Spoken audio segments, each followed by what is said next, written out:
we're looking to improve on the foundations that have been laid by guys like Chris and others, and, I've run it by you guys, and I've talked to Jason about it as well. Jason knows what I'm talking about, but we got a lot of work to do on it, so I don't want to get too in-depth yet, but, we're coming up. It's like a summit. It's like a nuclear summit. Nobody wants to lay all their cards on the table. That's right.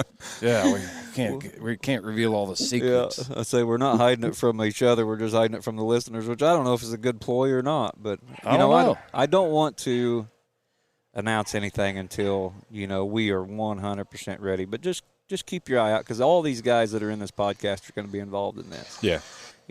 Dog media of all kinds. Yeah. I don't know if I can partner up with Michaelis again. You already broke up once? Yeah, I already left a bad taste in his mouth once. No, the thing about media and the whole reason, Houndsman XP was started is because there was no 21st century style media, and I'm excited about Full Cry coming back. I think it's going to be awesome, and I think our crowd is a traditional crowd that likes having that print media in their hands, and things that they can pass down. But at the time that Houndsman XP was started, there was nobody in the space telling our story. And what happens when you don't tell your story is other people try to tell it for you, and they get it wrong, or they miss key points. And the worst thing that happens is the anti-hunting community was coming out and telling our story for us. Yeah. And it was affecting policymakers that were making the laws that we have to hunt by, and things that were just going south. And it's pretty exciting, really, because now, 4 years after we launched the Houndsman XP podcast, I was talking to Alan Gingrich about it. There's a whole section of a building set up here for people to produce podcasts about hounds. Yep. And so we're getting the message out and making appearances on podcasts like Peterson's Hunting. I did that a few weeks ago.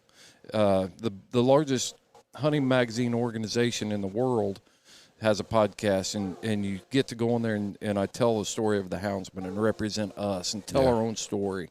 And the National Deer Association, it's no secret. Josh and I have done several podcasts about the relationships between deer hunters and houndsmen, and we fired our shots, they fired their shots, and everything. But at the end of the day, we got to figure out how to work together. Exactly. And being able to build something, and I guess what I'm trying to say is the rest of the hunting public and the hunting industry and community is starting to recognize the values that we bring to the table for wildlife management, for financial reasons, all of it together. It's exciting. No, and like OSG, which I'm pretty sure owns Peterson's, they just launched their Hound magazine. So, they're realizing that, this is a crowd we should be recognizing and bringing to the table. So, yeah, I mean, Meat Eater didn't do anything with hounds before we started. We as a community started bringing this kind of information out, and they saw the value of it. So now, they're trying to tap into it and tell the story. So those larger media organizations, and a lot of them were pro hound. They wanted to be with the houndsman, but they didn't want to take that gamble, and they didn't want to dip their toes in that water because they was worried about what would happen. Yeah. And as guys like Chris and others, they brought these wonderful houndsmen up to the forefront. Companies like that and larger organizations seen that, well, this was well received. This was well done. These guys are not just hill folk that are coming down from the hills and raiding our deer hunting ground and stuff like that. And the science behind and the biology behind how beneficial we are for the actual wildlife and stuff like that came to the forefront, and then it allowed those bigger companies with more eyeballs and more ears to take advantage of that and see that, we can delve into this space a little bit safely without having it blow back on us, because these are our brothers, these are our outdoorsmen just like us, and it was just such a benefit. I think, what do you think, Powell, since maybe 2016, 17, where it just kind of started the wheels started turning in some of these bigger companies, and they were following, leads from Houndsman XP and others, and, they got into the space a little bit. Yeah, you talk about companies like Onyx. Yeah. That see the value of being able to reach into this community. And there's been others, with Joy Dog Food's been in business for a long time, but Joy Dog Food and the Fuel by Joy podcast, and it's just even W. W. They spread their influence across the U.S. 5 years ago, you never saw a W T-shirt at Arnold Oaks. You just didn't, because I've it was seen a quite a few. I have too. Yep.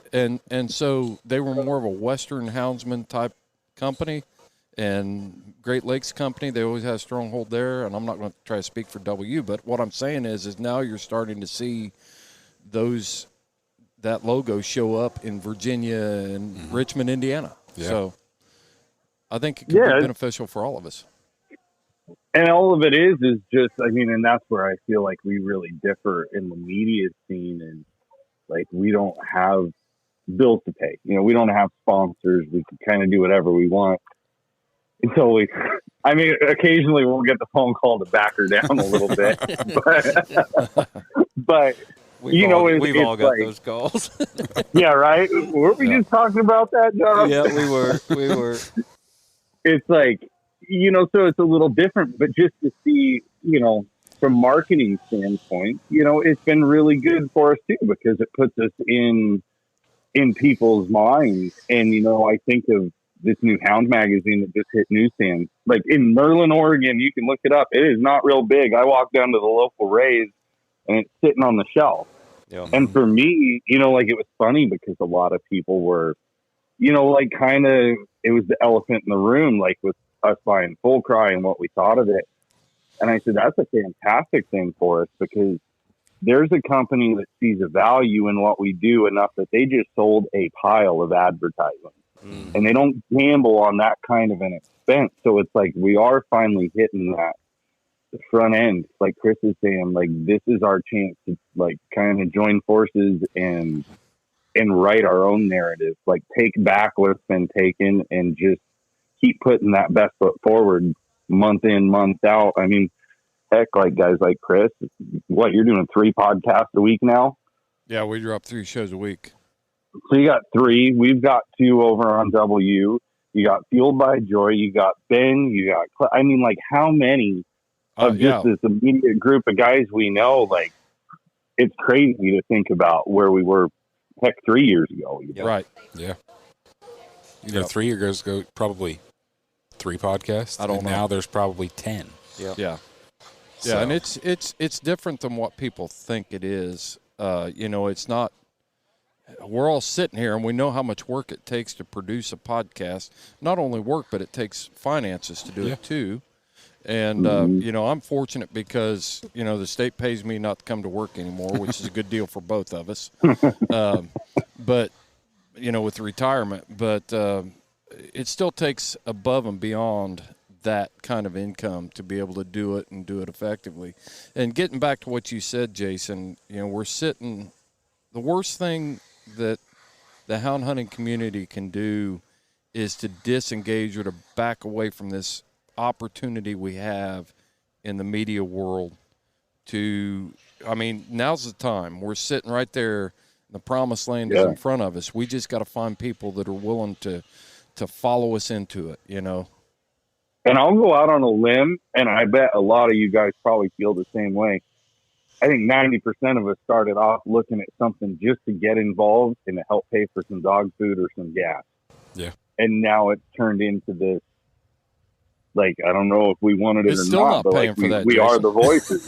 Yeah, I know, it's still not, right? Like, we're how many years in and we're still paying our own. Like, it's crazy to think like that, just guys like all of us sitting here wanting to get involved and do something on a bigger level. Now it's like, holy crap, that fast track. Yeah. Mm-hmm. That's key right there. It's never been about, building an empire or I'm telling you right now that it's it's not a money maker, not a huge. Wait a minute, Chris. You're not getting rich off of Houndsman XP. No. I seen him get out of a Bentley earlier. I don't know what he's talking about.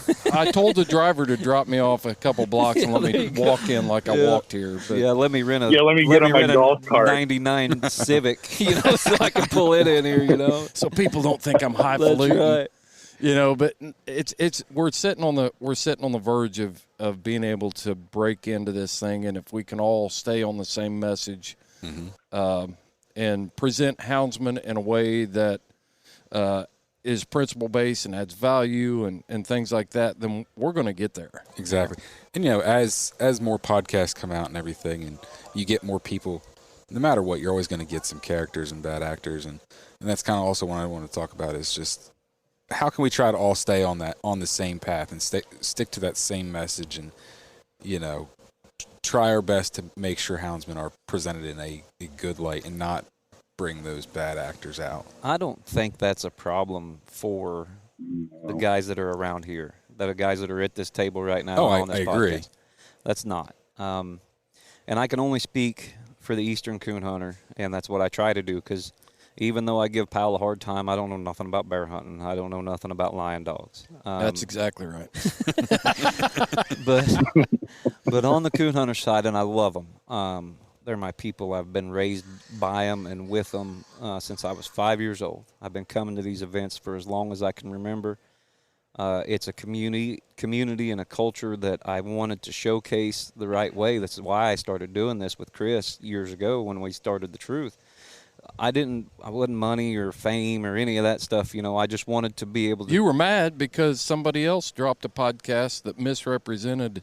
Yeah, I've talked to Jason about that. Yeah, that misrepresented your lifestyle, and so you called me. It's like, man, I want to do a podcast, and it's like, well, let's do it, and we turned it into The Truth. Yeah. But it's been wildly you're successful. welcome. Thank you, Jason. Yeah. You're my. You're welcome. I've been thinking Chris this whole time, and it was you guys that helped me along. See? But I love them, but they don't have a lot of foresight as a community.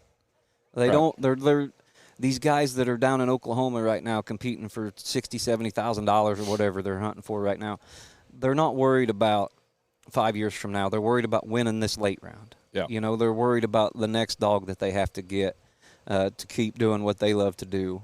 These guys that are here at this event that come down to just one event a year like Autumn Oaks, they're just worried about feeding their families and their kids and coming down and pleasure hunting for fun, and they get to come out here one time as a family and enjoy themselves, and that is all great. That's all great. Mm-hmm. But somebody, and I don't want to seem like I'm, the Messiah or anything, but someone has to help them along on the outside. Someone has to speak for them. Someone has to show people what they actually are. But some of those same people that you're trying to help don't understand what you're doing. Yeah. And they think that we're doing it for fame, or you think that we're doing it just so people can see or hear our voice, and it couldn't be farther from the opposite. And so that's coming along. That's getting better. I get here to this event, and it's really invigorating because everybody's shaking your hand. I love your podcast. I love what you're doing. Thanks for everything, and that helps. But then you also get the emails that I'm an elitist, and I don't do this right. You and Jed I don't do big money hunts. Yeah, and I just want to grab them and be like, I'm trying to help you, idiot. And so it's a fine line. I'm from Fueled by Joy podcast, and I'm here to help. Yeah, that's right. I'm like the government. Yep. You might want to be leery, but I just want to scream at them that I'm trying to help them, and some of them haven't realized it yet. We're just trying to help them along. Times are changing, and it's a fine line between trying to preserve the culture and the community and the things that we are, and move into the 21st century finally. There's a reason why deer hunting media, that's been probably around longer than any other form of hunting media. And that's helped build their industry. I mean, deer hunting is an industry in the United States. But it also Thanks a lot, Bill Jordan. But it's also turned into having a lot of influence with people that are making the rules, the laws, and it brings a lot of money and everything like that. But even the early days of deer hunting media weren't good, but they kept at it. Yeah. And now they're to the point where you've got shows like Meat Eater that are just rocking the charts because they stuck with it and they stayed on message and they tried to represent deer hunting in a positive way. And houndsmen need to start celebrating the positive successes of ethical houndsmen, people that want to do things right, that have principle in their life. Stop celebrating the outlaws and the cheaters and stuff like that. Yeah. The good thing about hound sports is we're always 5 years behind. There's always a blueprint right there. You look at what Rogan's been doing for 20 years. Exactly. And here we are, and you look at what the outdoor media has done for fishing and whitetail hunting and even western big game, and all we got to do is follow that blueprint. And, they've laid it all out for us. We just got to do it the right way, like they did. It's easier for us than it was the pioneers and some of the other sports. It's got to be. Yeah. There was no blueprint. I think part of one of the hardest things across our community, though, like, you're talking to the coon hunters, and we talk western big game hunters a lot of times. And it's hard because, like, coon hunting, Chris, I think you've said this before. It's like, it's one of those things where, like, people aren't as attached to a coon because it's legitimate crop damage. Like, it's all these things, right? Like, coon hunting is a massive, I compare it to deer hunting now, like on a way smaller scale. But these guys aren't giving away trucks and $100,000 purses if they're not making money. Like, that's a business standpoint. Right. So, like, there's support behind that community. I think, Josh, you got a leg up as long as everybody can come together, or a select few, like you're saying, to represent that. Like, there's some clout behind that. Yeah. And that's where I think a lot of the Western guys can get hung up. It's like, well, we're fighting hard to keep every bit of what we have. And then there's guys up there, having these hunts. And it's like not a battle. Yeah. But I got to remind them, it's a battle nationwide. Like, we're all battling the same thing. That is some of our best PR, is those programs and those youth events and the St. Jude benefit hunt. Yes. Like that, you guys are great PR for us as a sport, for sure. Well, also, Jason, it's a deal where, we've been fighting hard, but at some point you've got to figure out how to fight smart. Yeah. And I'm a historian, so I look at, what we did in the American Revolution with a smaller force, less trained, we were victorious. And, this, when you're talking about the anti-hunting community and what they're trying to do in the West, it is a war. And people have got to get off the sidelines and so we're stop the Taliban now. No, we're actually Rogers Rangers. But it's time for you guys have fought those battles though too. Right. I mean, like, people don't want to acknowledge that, and even within the coon hunting community, tethering laws, kennel limit restrictions. When you talk about coon hunters, there's no glaring threat like there is in Colorado right now for a coon hunter in Indiana. Because you got farmers, you got homeowners, you got fish and wildlife managers, like they're saying, we got too many raccoons. So the coon hunters are slower to engage on that front, whereas the houndsmen in Colorado right now, they're going to be in a fight for their life in 2024 with a ballot initiative out there. Yep. And I just got back from Florence, Colorado at the Colorado Predator Hunters and Trappers Association conference, and they are trying to put on a full court press, to try to stand up against this. To give people in the East, this is a slide that they showed that just floored me. There's 5.8 million people in the state of Colorado, population-wise. 5.2 million of those people live on the the front range around Denver, Boulder, and those places. There's no way they can outvote them. So you've got to figure out a way to sway the opinions, and we can do that with positive media, with good media. Yeah, definitely. I think that's what we're all trying to do, and trying to fight the bad press that we do get from a lot of those outside influences, and those anti-hunters that, like you said, they try to write our story, and so we're trying to fight back. But it's hard to break a united front. And that's just it. I mean, everybody in this room, all differences and paths aside, like, we've all kind of stood by each other and help lift each other up, because we all know that this is good for the sport. And I can say I'm happy to still be working with all you guys. Yeah. Because it's going to take all of us. Yeah. I mean, to make that difference, because they'll just start chipping us away one at a time, like they do the voting population, you know? No, it's hard for folks to grasp things that aren't directly affecting them right now, you know, and me and you talked about this too, Jason. We're just folks that just want to live in the hills with our dogs and come down about every 3 or 4 months for groceries like they did in the old days. Mm-hmm. You know, get me some coffee and some flour, and I'm going to go back and turn this pup loose. Right. And to get those people involved into something that's happening in Colorado, or that's happening in Washington State, or what's Oregon. happening in Colorado should be just as important to a person turning a hound loose in Indiana or Missouri or anywhere else as it is to that guy turning that hound loose, because they're not going to stop there. Once they accomplish what they're doing there, they're going to move to the next thing. And people are like, it'll never happen. Model. Yeah, that was Colorado. I don't hunt mountain lions anyway. We keep a hound, and so the way they try to defeat it here is with tethering laws, kennel bills, bring your dog in when it's below 50 degrees and above 70 degrees. You know, animal welfare bills is what they're trying to push on us here. So they're going to regulate us out of business if we don't make a stand and come together. We got to back the guy in Colorado, the New Mexico Houndsman. They have a different story and a different past, but they've got a common thread, and that's their houndsman. And what they do is special to them, and it will affect us, and it is affecting us. Oh, yeah.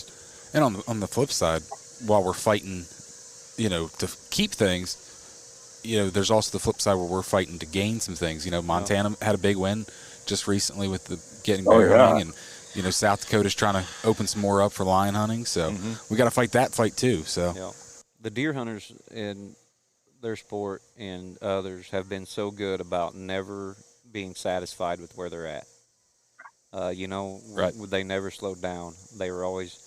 You look at a Delta Waterfowl Banquet down in Texas or something like that, you know, and you just look at these huge organizations that do so much for conservation and stuff, but they never were satisfied. You know, they kept fighting, and even when they thought they've made it, you know, they were still, you know, going guns blazing all the time, and we got to do the same thing, and it is hard, especially when you're Powell's age and you're old.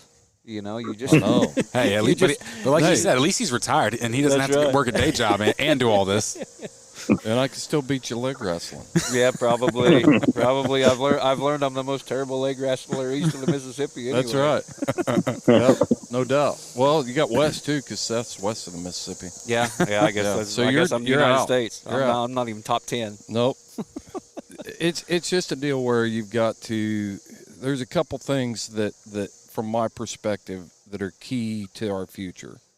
We've got to be able to talk about the values that we add to the hunting community, not only the hunting community, but to the non-hunting community. If you enjoy, we as a community, every houndsman needs to be able to, when somebody stops him and says, "What's that box in the back of your truck and why are you doing what you're doing?" And they've got to be able to articulate what values they add to society. Yeah. You know, just like this weekend right here. You know, it's a $12 million shot in the arm for the community of Richmond, Indiana. Right. They're not in any hurry to get rid of Autumn Oaks. Yeah. You know, restaurants are full, hotels are full, gas stations are selling stuff. You know, it's just rocking. So we've got to be able to explain that and showcase that in a way that people understand. And then on the wildlife side, we've got to be able to say, these are the values that we add. You know, when there's a lion study done in the Rocky Mountains, not only does it help wildlife managers understand what lions populations are like, but they find the bones, you know, and from a lion kill of a deer, and they take that back and they make decisions for the health of the mule deer populations. So there's a lot of crossover, but people aren't talking about that stuff. Yeah. So when you get the person in the Subaru that likes to go to Rocky Mountain National Park, and they've got to know. Huh? So don't be knocking Subarus. Hey, I got one, man. So my Subaru's got all kinds of hunting stickers and stuff on the back of it, and my business partner's like, well, you're just trying to piss everybody off, you know? But we've got to be able to tell that story and tell those people there's an elk there because I'm a hunter and I helped put it here for you to come out and look at today. Yeah. So, looking towards the future, how can we better do this across all these platforms? Like I said, podcast, YouTube, maybe going a little more mainstream also, and, with magazines and stuff. So what do you guys think as far as what we should be doing, and how do we stay united, and how do we keep this in the forefront? You just got here, Clayton. What do you think? Well, it's nice to be here, Clayton. Welcome to the party, bro. Yeah. I would say kind of just what all of us have been doing is just, we don't really have to do anything fancy or do anything different. Just show what we do for what it is, because I've told a lot of people, if there's anyone out there that actually likes dogs and being around dogs, if they just see the relationship that we have with our families and our kids and the dogs that we have, that they're, at bare minimum, they're going to be open to it, if not fall in love with it if they get a chance to go. So I think it's a lot of just exposure, and the right exposure, because up until recently, if you did not have a family member that did it, or if you didn't have a family member that would get like the magazines, you might not have known what it was. Yeah. It was. Absolutely. It's kind of a cult thing. It's a regional thing, where out west there are more bear hunters and lion hunters and stuff, because that's what they have here. And I've told people before, if we had bear where I live, I'd bear hunt too. If I can hunt it with a dog, I would do it. So I think it comes down to just being good people and raising good kids and having good families and just showing who we are. I think is just represent us for what we are. And there's always going to be people that don't like it, but those people they're just bitter people. And there's some people you can't reach, but I think the majority of people, that everyone likes dogs. Most people like dogs, and they see our dogs get taken care of a lot better than a lot of people do in this country, to be honest. I don't like any of my dogs. well, you'll have that sometimes. There's special ones. Yeah, that's right. But I think Clayton touched on it too, and I agree. And we need to get content like we're doing for the everyman, for the every woman, for that suburban house mom that's got a Labradoodle that she thinks that she dresses up for her birthday parties and stuff. Those folks need to be exposed to what we actually are and not what they think we are. Right. And to do that, we need mainstream media, just like these guys are doing, like Clayton and Chris and Ben and Jason and me. And I think all these guys here have done a really good job of representing the houndsman in the correct way. And we all have talked about this. There's so much more we can do. We can do more, and we're working on it. There's a solid leadership principle that I always rely on, and I used it when I was a supervisor. But you got to show people what a good job looks like. You've got to step out there, and everybody here wants to be able to hunt 10 years from now. But what's that going to take? So it's up to us as media to showcase the people that are doing it right, and the people that are honorable and principle driven, and showcase that and show people what a good job looks like. And those people are entertaining. There's a lot of people that are like that can entertain someone who doesn't even know what we're doing out here. Right. Well, for example, look at Duck Dynasty. Look what they did for duck hunting. They made it huge. Right. And why? Because they were entertaining. Because they were characters. It was a character-driven format. Even because I remember the first time, and I've been lucky enough to hang out with Phil and Jason Sy, all of them, a few times. Great people. What you see on that show is usually what you're going to get. Maybe they were putting on a show for me too. But before they were big, Phil used to go around and do revivals. Right. They would book him. They booked him at a church at Danville, Iowa. And I think they were on Duckmen 4 on the VHS. Oh, yeah. Man, I went to get, because I love waterfowl hunting. I still do. And I would go get their VHS. And they weren't big. Nobody knew who they were yet. Just the duck hunting community, the hardcore duck hunters knew what they were. And I would just to hang out with them and to see them and to be around them, it's no different than going over here to Hoop and Tater's trailer and listening to them for a little bit. It's no different than going here and talking to Heath and Chris and Chip Kozier's in there. He's got a Boykin Spaniel, but it's fun, Yeah. And it's the same thing. And if we highlight them in the ways that they are, you don't have to sugarcoat it. You don't have to change it. You don't have to edit it. You just just highlight the good people, and 90% of us are good people, me excluded. But like I'm elitist. Yeah, that's right. That's right. I got my nose in the air. Hey, everybody serves as an example, even if it's a bad example. That's right. That's right. I'm a good example of what not to do. Jeez.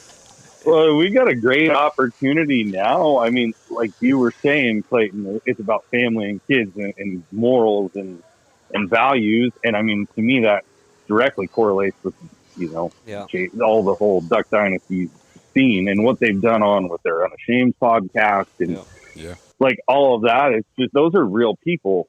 And you think about around the table, all joking aside, Josh, like we're all real people with a calling to do something that's bigger. Yeah.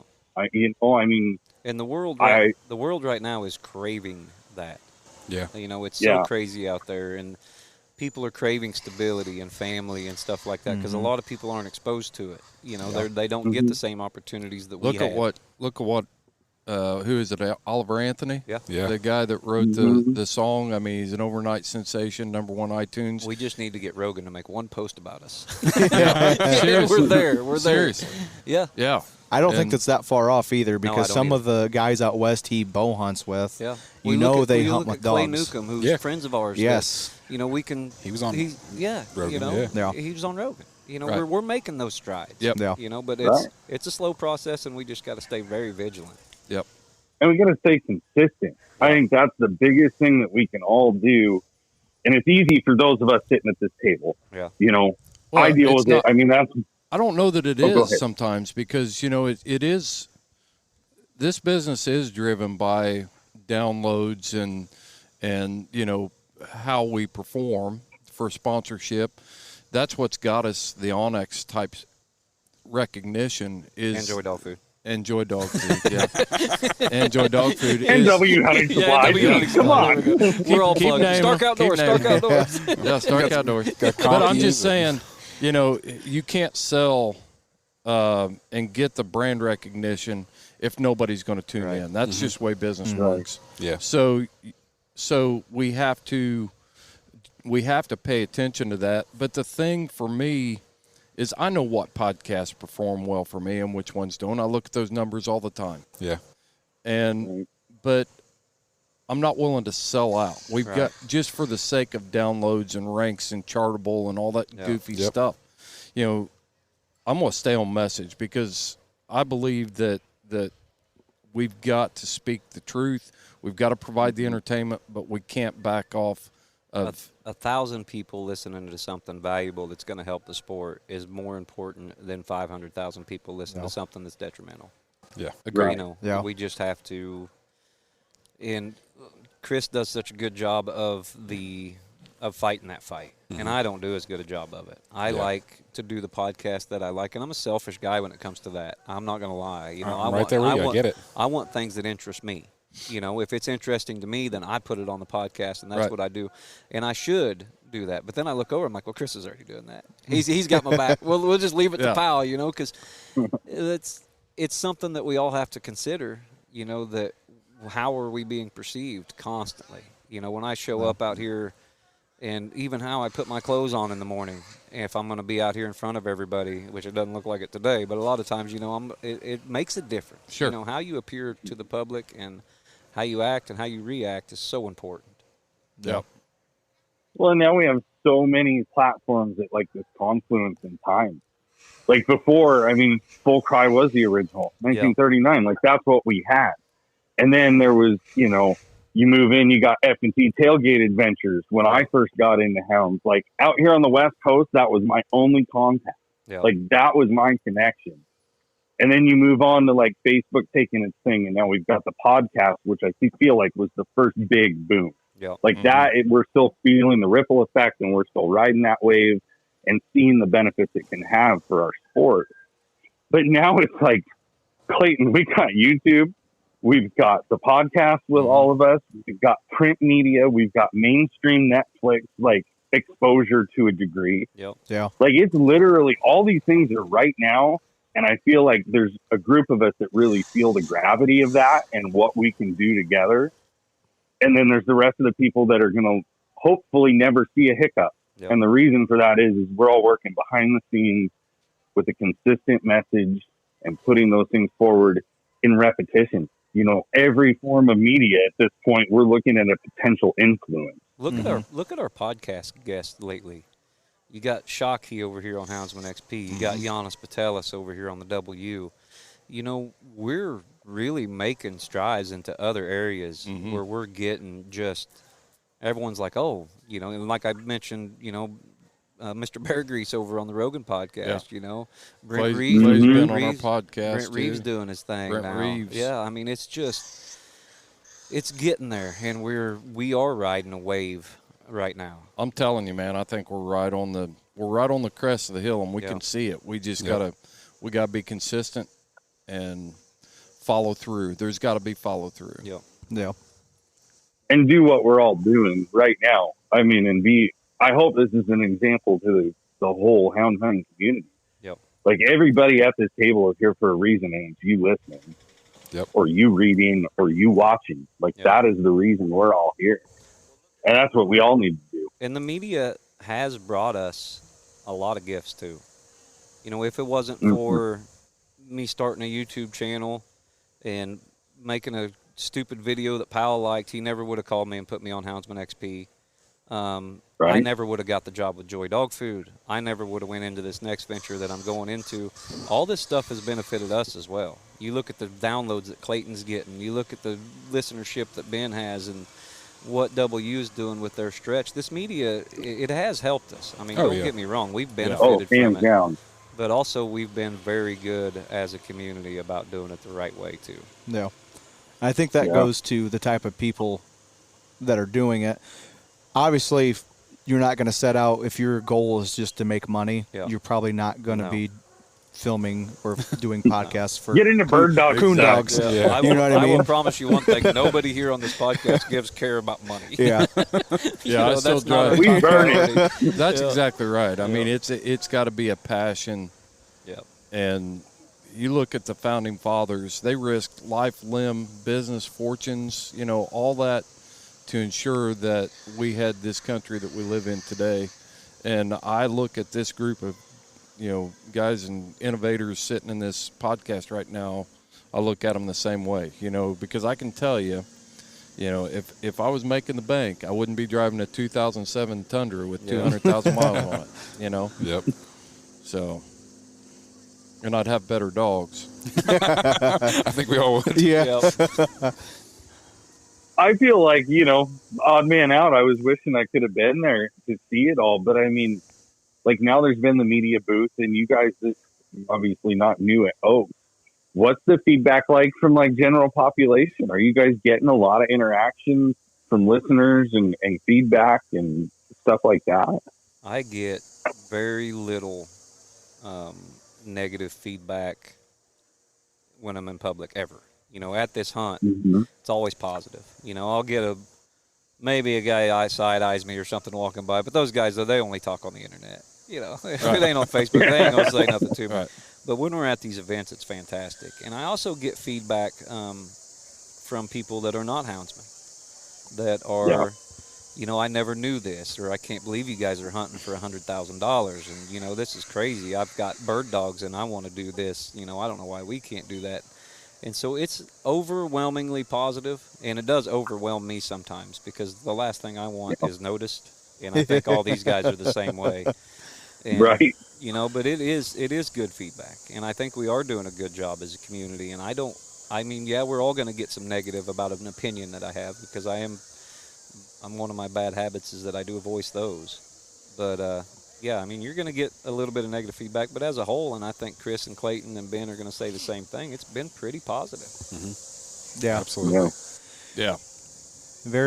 Anytime I go to an event like this, I have never gotten any sort of negative reaction whatsoever. Well, as soon as we're done here, I'll give you some names and numbers. No, I'll give you my opinion, Clayton. No, I'm kidding. No, it's been. I got. handwritten letters that are complaints lately. Oh, jeez. Well, I like those. Those are fantastic. Nobody does that anymore. Dude, let me tell you, they're still out there. Oh, I get a love bunch of them. That's because we're not in print media. Yeah. Right? Yeah, we're still in the Stone Age. I've been writing your name on public restroom walls with your number and address. If someone has a complaint about my podcast or my opinion or my live feed or something like that, sit down, get some really nice stationery, get a quill pen, inkwell, whole works, write it out, and I promise you then I will pay attention. I'm like, that guy, he may have a point. You really pay attention when it's hieroglyphics, man. Like, I had to remember people still use shorthand. Oh, jeez. That is fantastic. I would love to have any kind of negative especially. I would love to have some negative feedback written out like that. That would be impressive. I would be impressed. I would put them on the podcast the next week. There you go. Everybody write your letter and send it to. Send it to, what's your address, pal? Stick man, stick dog, cave wall drawings. Yeah. Oh, man. Well, guys, I know we're all busy here, so I don't want to hold us up. I really appreciate all you guys sitting down. Yeah. I think this has been a great conversation. I think we're moving in the right direction. I think, like Chris said, we're at the crest of that hill, and we just need to kind of keep our foot on the gas and make sure we follow through. So definitely. No doubt. Thank you guys all very much. Thank all you guys. Yep. Thanks for being there and representing all of us. Like, this is a big deal. I know there's a huge turnout from not just those of us sitting here, but the community we've surrounded ourselves with, and it's awesome to see the showings there at Oak. So thanks all you guys for all you're doing. Yeah. Thanks for tuning in to this bonus episode of the Houndsman XP podcast. And we're calling this the Hound Media Summit. It was great to sit down with Josh Michaelis with Fuel by Joy podcast, Jason Duby of Full Cry, Clayton Stark of Stark Outdoors. And again, special thanks to Ben Sheets for doing the editing, the final edit, and all of us agreeing to drop this podcast on the same day, putting down all of the differences, all the competitive nature. This message was so important to all of us that we wanted to make sure that we took the opportunity and we did a simulcast on each one of our own feeds, so that no matter if you tune into a podcast on this date, it pops up, you're going to hear this message. Great job, folks. Thanks for tuning in. Come find us on the interwebs and on Facebook and places like that. That's all I got. This is Chris Powell with the Houndsman XP podcast. This is Fair Chase.